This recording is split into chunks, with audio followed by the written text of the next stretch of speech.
ಇಂದು ಈ ಪ್ರಾತ್ಯಕ್ಷಿಕ ಭಾಗದ ಅಂಗವಾಗಿ ಇಂದು ಸಾರಸ್ವತ ಪ್ರಾತಿನಿಧ್ಯವನ್ನು ವಹಿಸುತ್ತಿರುವಂಥವರು ಲಲಿತಾ ಪೂರ್ಣೇಕರ್ ಅವರು.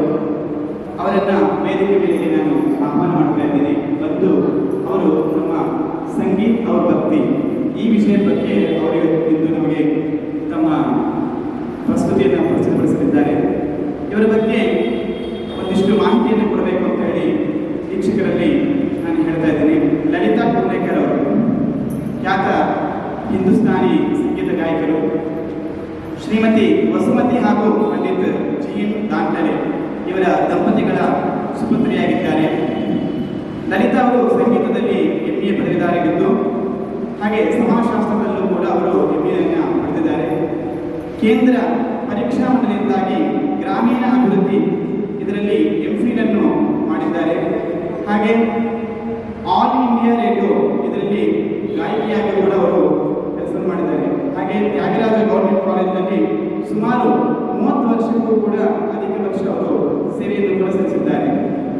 ಅಗಾಧವಾದ ಸಂಗೀತ ಜ್ಞಾನವನ್ನು ಹೊಂದಿರುವಂತಹ ಲಲಿತಾ ಅವರು ವಿದ್ಯಾರ್ಥಿಗಳಿಗೆ ತುಂಬ ಆಳವಾದ ಸಂಗೀತ ಜ್ಞಾನದ ಬಗ್ಗೆ ತಿಳುವಳಿಕೆಯನ್ನು ಮೂಡಿಸ್ತಾ ಇದ್ದಾರೆ. ಇವರು ಸಂಗೀತ ತರಗತಿಯನ್ನು ನಡೆಸುವುದಲ್ಲದೆ ಅನೇಕ ಕಚೇರಿಗಳನ್ನು ಕೂಡ ಕೊಟ್ಟಿದ್ದಾರೆ. ಹಾಗೆ ಇತ್ತೀಚೆಗೆ ಇವರಿಗೆ 2005ರಂದು ಬಾಲ ಸಂಗೀತ ಸಾಮ್ರಾಜ್ಞಿ ಎನ್ನುವಂತಹ ಬಿರುದು ಕೂಡ ಲಭ್ಯವಾಗಿದೆ. ಇದಲ್ಲದೆ ಕಥೆಗಳಲ್ಲಿ ಕಾದಂಬರಿಗಳನ್ನು ಕೂಡ ಬರೆದಿದ್ದಾರೆ. ಅಲ್ಲಿ ತಮ್ಮ ಸಂಗೀತದ ಅನುಭವಗಳು ಅದರ ಬಗ್ಗೆ ಅದು ಈ ಮುಂದಿನ ಪೀಳಿಗೆಗಳಿಗೆ ಈ ಸಂಗೀತವು ಹೇಗೆ ಉಪಯುಕ್ತವಾಗಿದೆ ಅನ್ನುವಂತಹದರ ಬಗ್ಗೆ ಅನೇಕ ರೀತಿಯಾದಂತಹ ವಿಷಯಗಳನ್ನು ಹೊರಡಿಸಿದ್ದಾರೆ. ಇಂತಹ ಸಂಗೀತದ ಬಗ್ಗೆ ಆಳ ಮತ್ತು ಅಗಳ ಇದರ ಜ್ಞಾನವಿರುವಂತಹ ಲಲಿತಾ ಪೂರ್ಣೇಕರ್ ಅವರು ಇಲ್ಲಿ ಬಂದು ಈ ಒಂದು ಕಾರ್ಯಕ್ರಮವನ್ನು ನಡೆಸಿಕೊಡ್ತಾ ಇರೋದು ನಮ್ಮೆಲ್ಲರಿಗೂ ಕೂಡ ಸಂತಸ ಸುದ್ದಿಯಾಗಿದೆ. ಇಂತಹ ಲಲಿತಾ ಪೂರ್ಣೇಕರ್ ಅವರಿಗೆ ನಾನು ಸಂಗೀತ ಮತ್ತು ಭಕ್ತಿ ಎನ್ನುವಂತಹ ವಿಷಯದ ಬಗ್ಗೆ ಸಂಗೀತವು ಅದು ಹುಟ್ಟಿದ್ದು ಭರತನಿಂದ ಅಂತ ಹೇಳಿ ಕೆಲವರು ಹೇಳ್ತಾರೆ. ಅಂತಹ ಸಂಗೀತ ಮತ್ತು ಭಕ್ತಿ ಪಂಥ ಅನ್ನೋದು ಮತ್ತೆ ಮಧ್ಯದಲ್ಲಿ ಬಂತು ಅಂತ ಕೆಲವರ ವಾದವಿದೆ. ಈ ಭಕ್ತಿ ಮತ್ತು ಸಂಗೀತದ ಸಮನ್ವಯ. ಭಕ್ತಿ ಅಂದರೆ ನಾವು ಮಾಹಾತ್ಮ್ಯ ಜ್ಞಾನ ಪೂರ್ವಸ್ತು ಸುದೃಢ ಸ್ನೇಹೋ ಭಕ್ತಿ ಪೂರ್ತ ಹಾಗೆ ಸರ್ವತೋಲಿಕ ಪರಮಾತ್ಮನು ಸರ್ವೋತ್ತಮನಂತಹ ಜ್ಞಾನ ಮಾಹಾತ್ಮ್ಯ ಪೂರ್ವಕವಾಗಿರಬೇಕು. ಅದರಿಂದಾಗಿ ಅಂತಹ ಜ್ಞಾನವು ನಮಗೆ ಭಗವಂತನಲ್ಲಿ ಸ್ನೇಹವು ನಮಗೆ ಭಕ್ತಿಯನ್ನು ತಂದುಕೊಡುತ್ತೆ ಅಂತ ಹೇಳಿ ಆ ಭಕ್ತಿಯ ಬಗ್ಗೆ ನಾವು ಶಾಸ್ತ್ರಗಳಲ್ಲಿ ತಿಳಿದಿರ್ತೀವಿ. ಆದರೆ ಈ ಭಕ್ತಿ ರಸವು ಸಂಗೀತದಿಂದ ಅದು ಬೇಗ ಹೊರಬರುತ್ತಂತೆ ಅಂತ ಕೂಡ ನಾವು ಕೇಳಿರ್ತೀವಿ. ಇದರೆಲ್ಲರ ವಿಷಯಗಳ ಬಗ್ಗೆ ಇಂದು ಲಲಿತಾ ಪೂರ್ಣೇಕರ್ ಅವರು ನಮಗೆ ತಿಳಿಸಿಕೊಂಡಿದ್ದಾರೆ. ಹಿಂದಿಯಲ್ಲಿ ಅವರು ನಮಗೆ ತಿಳಿಸಿಕೊಂಡಿದ್ದಾರೆ. ಅವರಿಗೆ ಈ ಒಂದು ಪ್ರಾತ್ಯಕ್ಷಿಕ ಭಾಗದಿಂದ ಮತ್ತು ಈ ಒಂದು ನಮ್ಮ ಮಠದ ವತಿಯಿಂದಾಗಿ ಅವರಿಗೆ ತುಂಬು ಹೃದಯವಾದ ಸ್ವಾಗತವನ್ನು ಬಯಸ್ತಾ ಇದ್ದೇನೆ. ಇನ್ನು ಲಲಿತಾ ಪೂರ್ಣೇಕರ್ ಅವರು ನಮ್ಮ ವಿಷಯಗಳನ್ನು ಪ್ರಸ್ತುತಪಡಿಸಬೇಕಂತ ಹೇಳಿ ನಾನು ಇನ್ನು ಕೇಳ್ಕೊಳ್ತೇನೆ.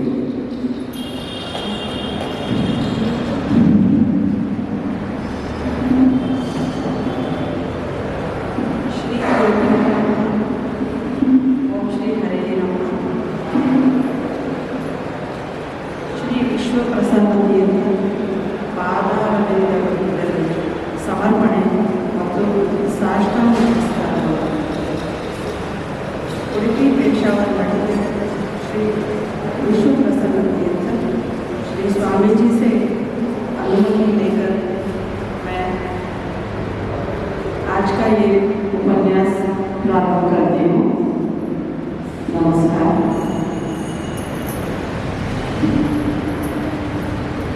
आज का विषय है भक्ति और संगीत. तो भक्ति के बिना संगीत नहीं और संगीत के बिना भक्ति है. ये दोनों एक सिक्के के दो पहलू हैं. भक्ति ईश्वर के प्रति हमारा प्रेम, स्नेह, वात्सल्य, समर्पण, ये सब भावनाएं भक्ति के अंतर्गत आती हैं. और संगीत माने सुर, नाम, इससे भगवान के निकट जाने का एक जो मार्ग है वो है भक्ति. और और उसमें उसका प्रकटीकरण होता है संगीत से। तो संगीत इसके लिए बहुत ही महत्वपूर्ण है। हमारे प्राचीन संस्कृति में तो भक्ति मार्ग से ही और संगीत से ही मोक्ष प्राप्ति की जाती थी। संगीत से और भक्ति मिलाने पर आत्मानंद होता है। ईश्वर के समीप पहुंचने का संगीत एक मार्ग है, सुलभ मार्ग है। संगीत का संबंध सीधा आहत अनाहत नाद से है। आहत नाद माने जिस दो वस्तुओं का जब घर्षण होता है, जैसे वायलिन वगैरह, तो ये दो वस्तुओं को रगड़ने से उसका नाद उत्पन्न होता है। लेकिन अनाहत नाद है कि जो जब ऋषि मुनि ध्यान करते हैं तब उसके अंदर से आवाज आती है, तो वह है अनाहत नाद। तो अनाहत नाद में अंदर से ओंकार ध्वनि आती है। तो उनके इष्ट देवता जो है उनका जो उनके लिए जो नामस्मरण चलते रहता है, तो उसकी जो आवाज आती है वो है अनाहत नाद। और संगीत तो हमारे जीवन में एक अविभाज्य अंग है। जब से बालक पैदा होता है तब से उसको झूले में डालते समय भी गीत गाए जाते हैं। उसी तरह उसको सुनाने के लिए माँ लोरी गाती है। तो इसका जीवन और संगीत का संबंध अटूट है। उसी तरह पेड़ पौधे जो संगीत सुनते हैं तो वो अधिक हरियाली देते हैं। उसी प्रकार गौ माता वगैरह जो जब संगीत सुनती है तो वो अधिक दूध देती है, ऐसा सब लोगों का कहना और मानना है। और हम सब जानते हैं कि श्री कृष्ण भगवान जब बांसुरी बजाते थे तो आगे सब गैया वहाँ पर बैठ जाती थी और इतना हमारे मन तल्लीन हो जाता है। एक उसको क्या कहते हैं कि हम ट्रांस में चले जाते हैं। यानी तो संगीत से हम इतने निकट चले जाते हैं भगवान के कि अपने को और दूसरा कुछ दिखता नहीं है। संगीत ये भक्ति की अभिव्यक्ति है। जैसे योग में मेडिटेशन, साधना, ध्यान, धारणा, समाधि,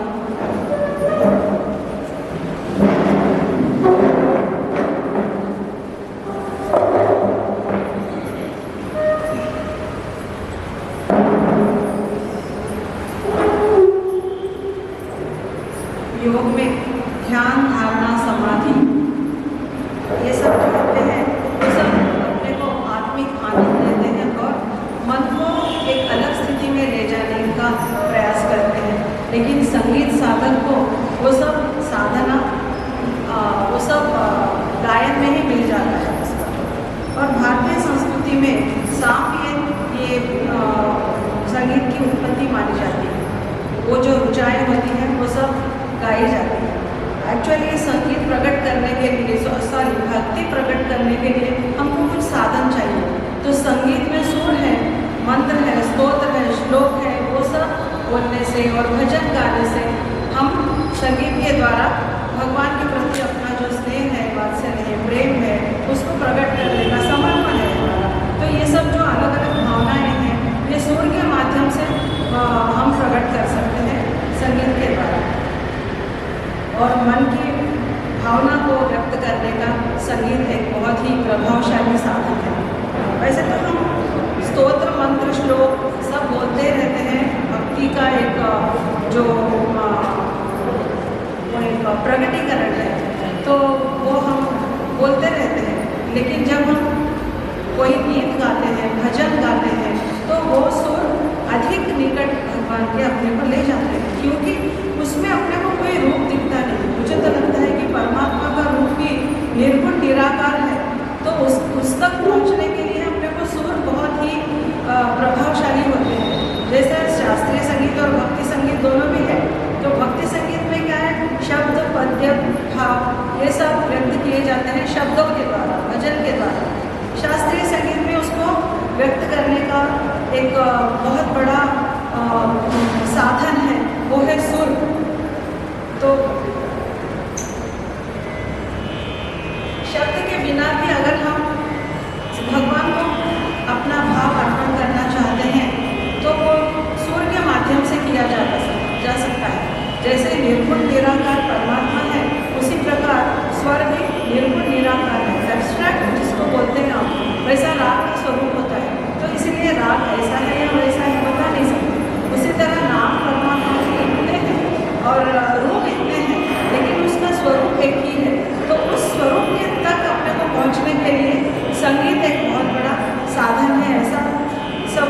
मुनिजन मानते हैं और मुझे भी वैसे ही लगता है।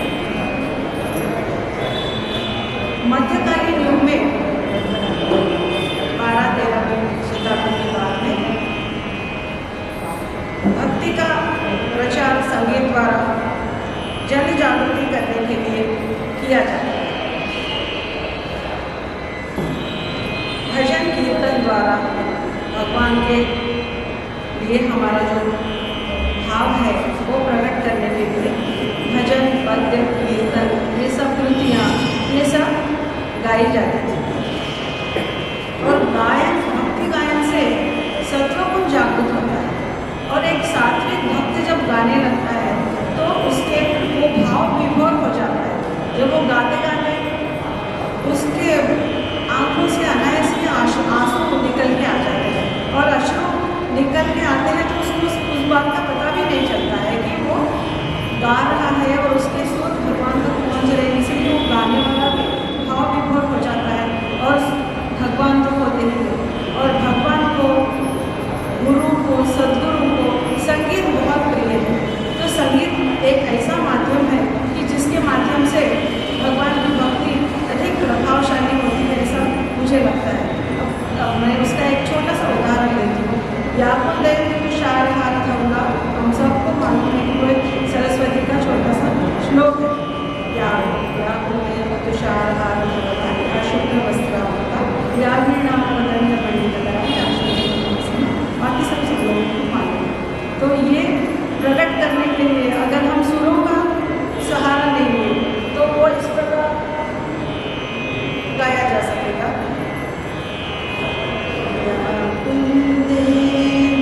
तुषार हार धवला,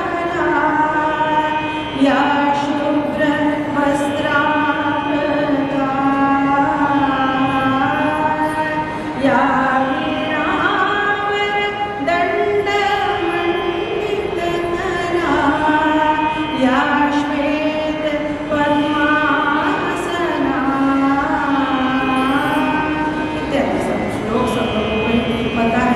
और गाते बैठोगे तो शायद दूसरे चीज़ों में भी टाइम डिस्ट्रीब्यूट।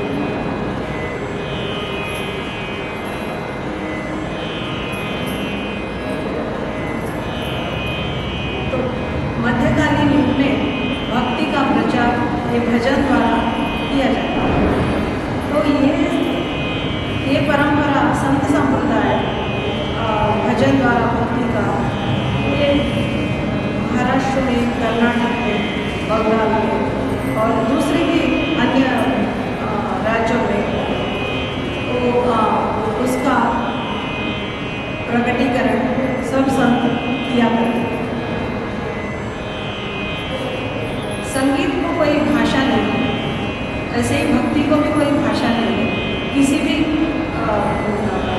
भाषा में गीत, भजन जब गाए जाते हैं तो डेफिनेटली भगवान तक पहुँचते ही हैं, लेकिन गायक का भाव और सुर वैसे होने चाहिए तभी वो वैसा संभव होता है।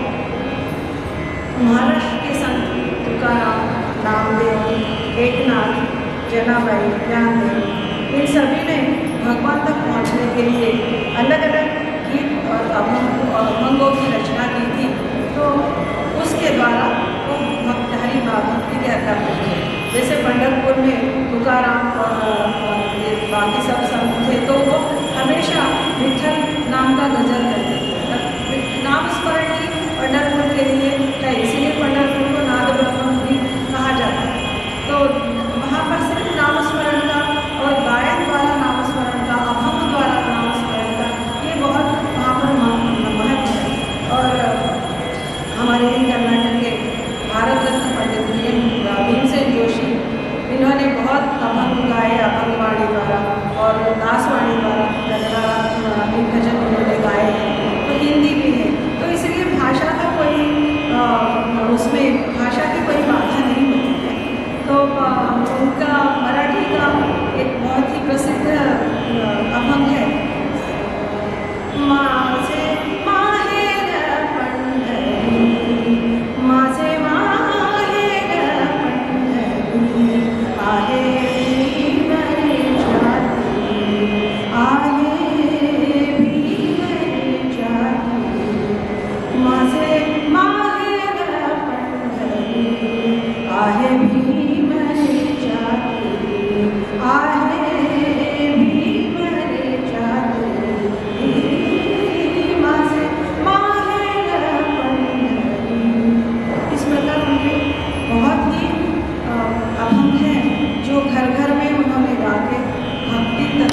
इनके अलग अलग रागों में गीत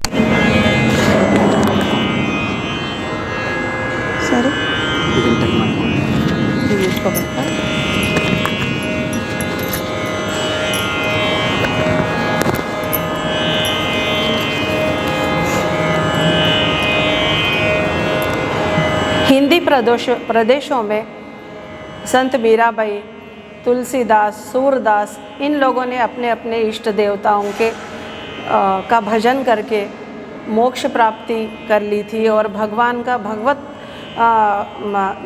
भगवान के सानिध्य को प्राप्त कर लिया था, मोक्ष प्राप्ति भी कर ली थी। संत मीराबाई मेवाड़ राजस्थान से थी। उनका बहुत ही प्रसिद्ध भजन है, सबको मालूम भी है वो, पायो जी मैंने राम रतन धन पायो, पायो जी मैंने राम रतन धन पायो, पायो जी मैंने राम रतन धन पायो। इस तरह से मैं थोड़ा थोड़ा ही गा रही हूँ, सो दैट टाइम ज़्यादा नहीं जाना करके। श्री कृष्ण भक्ति मीराबाई तथा सूरदास इन्होंने की थी, तो उनको हर एक वस्तु में, हर एक जगह उनको श्री कृष्ण ही दिखाई देते थे। तो मीरा जी का और एक भी भजन है, मेरे तो गिरिधर गोपाल, मेरे तो गिरिधर गोपाल, दूसरों न कोई, मेरे तो गिरिधर गोपाल, दूसरों न कोई। इस तरह हमारा जो समर्पण है, मन का प्रेम वात्सल्य भगवान के लिए, वो अभंगों द्वारा, भजन द्वारा व्यक्त किया जाता था। कर्नाटक के संत शिरोमणि संत पुरंदरदास अपने भक्ति द्वारा, अपने कृतियों के लिए बहुत प्रसिद्ध है। उनकी कृतियाँ हिंदुस्तानी, कर्नाटक सभी गायक गाते हैं। पंडित भीमसेन जोशी जी, वेंकटेश कुमार, जयतीर्थ मेवोंडी जी, गणपति भट्ट, ये सभी लोग उनकी कृतियाँ गाते रहते हैं हमेशा। वेद हमारे पुरंदरदास जी की विशेषता ये है कि वेद, पुराण, उपनिषद, भागवत, रामायण, इन सभी का अध्ययन करके उन्होंने जो कृतियाँ रची है वो पुरंदरोपनिषद करके नाम से जानी जाती है। उनकी कृतियाँ भी कर्नाटक भी गायक बहुत गाते हैं और उन गीतों, उन ग्रंथों का सार जो उन्होंने उन गीतों में डाला था, उसके कारण जन सामान्य तक उनका सब इन उपनिषद और भागवत सभी में जो, सभी का जो सार था वो वहाँ पर लोगों को, जन सामान्य को पहुँचाया गया, बहुत सीधी सादी भाषा में कृतियाँ बनाकर। वो उनके भी विट्ठल के गीत है।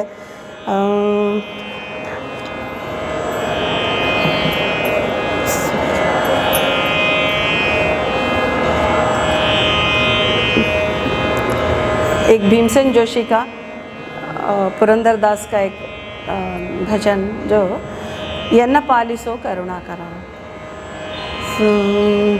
यन्न पालिसो करुणाकरा, यन्न पालिसो करुणाकरा, यन्न पालिसो करुणाकरा, पन्नग शयन गदाधरा, पन्नग शयन गदाधरा, यन्न पालिसो करुणाकरा, यन्न पालिसो। इस तरह के उनके और बहुत ही गीत हैं, जो अभंग हैं, जो जन सामान्य तक घर घर में पहुंचकर वो भक्ति और संगीत दोनों का आनंद लोगों को देते थे। पुरंदरदास जी के समकालीन कनकदास थे। इनकी एक विशेषता ये है कि उन्होंने एक संध्या वंदन के 24 नामों को एक कृति में बांध दिया था। ईश निन्न चरण भजने आशेयिंद माडुवेनु।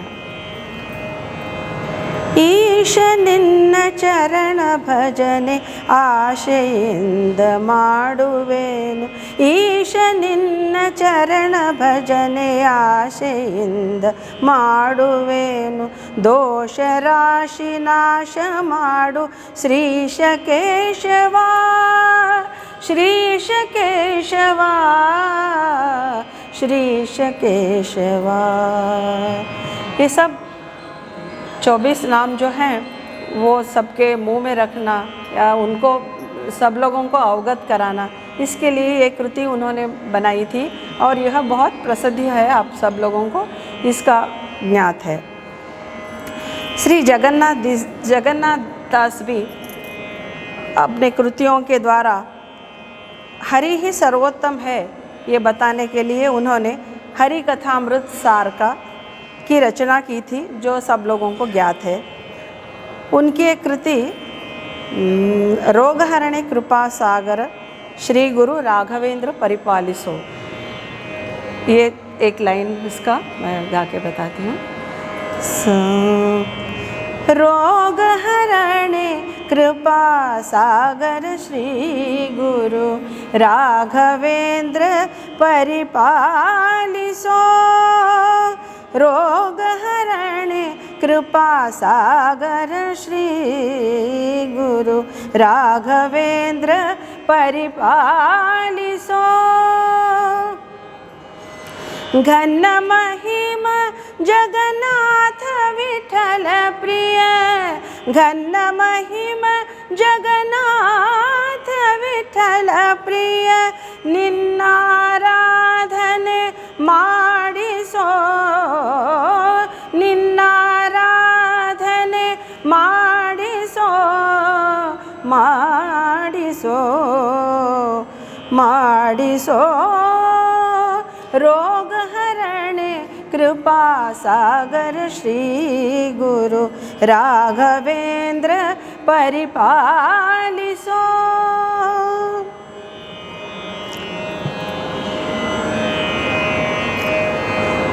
भीमसेन जी ने मराठी भी समर्थ रामदास स्वामी का एक अभंग श्री राम के भक्ति के ऊपर गाया था। आरंभी वंदीन अयोध्येचा राजा,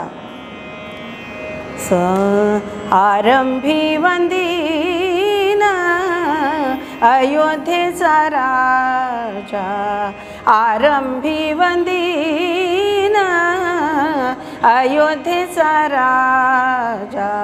भक्ताची काजा, भक्ताची काजा पावत से।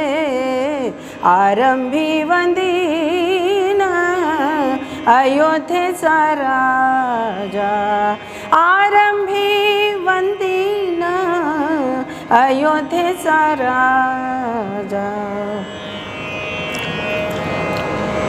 जो कोई संत थे वो सब किसी मंदिर में जाके भगवान के सामने हमेशा अपने सुरों को समर्पित करते थे। उसी प्रकार पंडित जी भी जाते थे विठल मंदिर में, वहाँ घंटों गाते थे और उसमें उनकी समाधि लग जाती थी।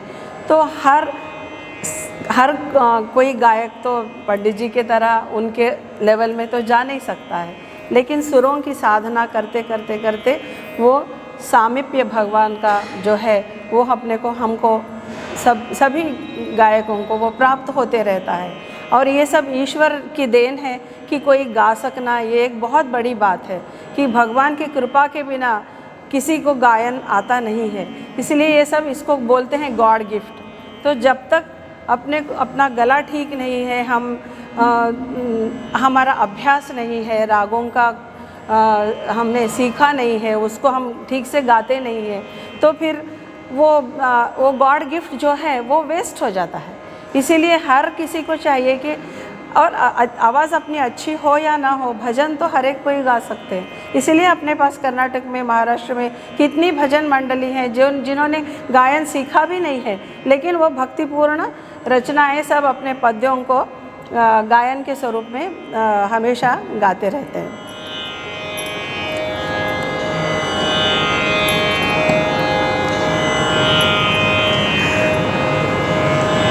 पुरंदरदास जी के श्रावण शुक्रवार की घर घर में जो पूजा होती है, तो उसमें गाई जाने वाली रचना भाग्यद लक्ष्मी बारम्मा, ये रचना पुरंदरदास जी की है और इसे भीमसेन जोशी जी ने गा के उसको घर घर तक पहुंचाकर जन सामान्य तक उसको पहुंचाया है।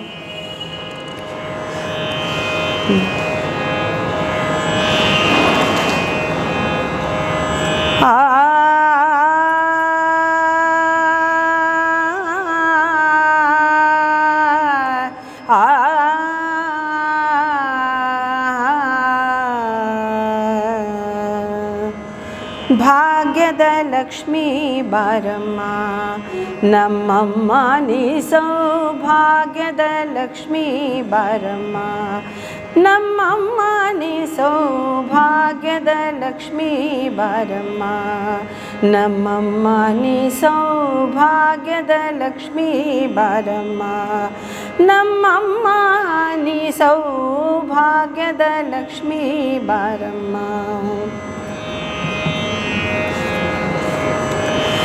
ಬಾರಮ್ಮ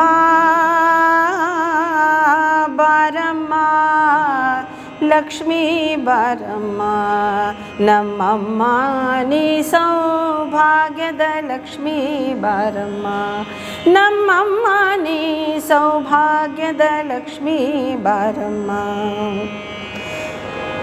ಗೆಜ್ಜೆ ಕಾಲಗಳ ಧ್ವನಿಯ ತೋರುತ್ತಾ ಹೆಜ್ಜೆಯ ಮೇಲೆ ಹೆಜ್ಜೆಯ ನಿಕ್ಕುತ್ತ ಸಜ್ಜನ ಸಾಧು ಪೂಜೆಯ ವೇಳಕ್ಕೆ ಮಜ್ಜಿಗೆಯೊಳಗಿನ ಬೆಣ್ಣೆಯಂತೆ ಭಾಗ್ಯದ ಲಕ್ಷ್ಮೀ ಬಾರಮ್ಮ ನಮ್ಮಮ್ಮ ನೀ ಸೌಭಾಗ್ಯದ ಲಕ್ಷ್ಮೀ ಬಾರಮ್ಮ ನಮ್ಮಮ್ಮ ನೀ ಸೌಭಾಗ್ಯದ ಲಕ್ಷ್ಮೀ ಬಾರಮ್ಮ।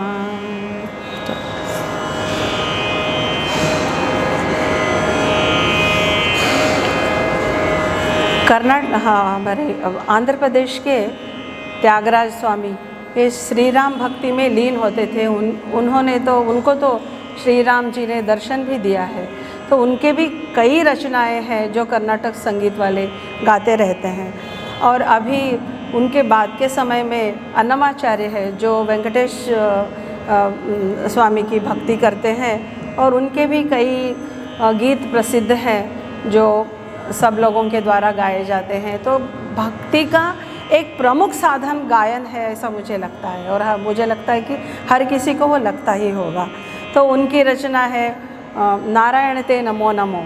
एक्चुअली मेरी माताजी ने मुझे सिखाया था, वो पुरंदरदास जी का भी है नारायण ते नमो नमो, लेकिन कर्नाटक लोग जो गाते हैं अन्नमाचार्य कीर्तना करके, वो भी नारायण ते नमो नमो। नारायण ते नमो नमो नारायण ते नमो नमो भव नारद सन्नुत नमो नमो।